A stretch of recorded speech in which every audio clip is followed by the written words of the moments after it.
জামিনে বেরিয়ে গেলেন দুই আওয়ামী লীগ নেত্রী। তারা হলেন সাবেক জনপ্রশাসন মন্ত্রী ফরহাদ হোসেনের স্ত্রী ও যুব মহিলা লীগের কেন্দ্রীয় সহ সভানেত্রী সৈয়দা মোনালিসা ইসলাম এবং আওয়ামী লীগ নেত্রী ও ব্যবসায়ী লিপি খান ভরসা।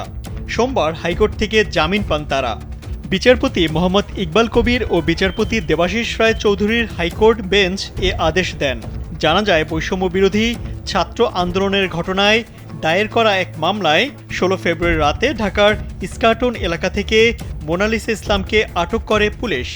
অন্যদিকে গত ১৬ই মার্চ রাজধানীর গুলশান ২-এর একটি ফ্ল্যাট থেকে আওয়ামী লীগ নেত্রী লিপি খান ভরসাকে গ্রেফতার করা হয়। একই দিনে রাত ৯:৩০টায় রংপুর অতিরিক্ত চিফ জুডিশিয়াল ম্যাজিস্ট্রেট আদালত ১ লিপি খান ভরসাকে কারাগারে পাঠানোর আদেশ দেন। এদিকে সাবেক মন্ত্রী কামরুল ইসলাম, প্রতিমন্ত্রী কামাল আহমেদ মজুমদারকে কাফরুল থানার তরিকুল ইসলাম রুবেল হত্যা মামলায় এবং ঢাকা উত্তর সিটি কর্পোরেশনের সাবেক মেয়র আতিকুল ইসলামকে বাড্ডা থানার সাজিদ হাওলাদার হত্যা মামলায় গ্রেফতার দেখানোর আবেদন মঞ্জুর করেছেন আদালত। সোমবার ঢাকার metropolitan magistrate G M Farhan ইশতিয়াকের আদালত শুনানি শেষে এ আদেশ দেন।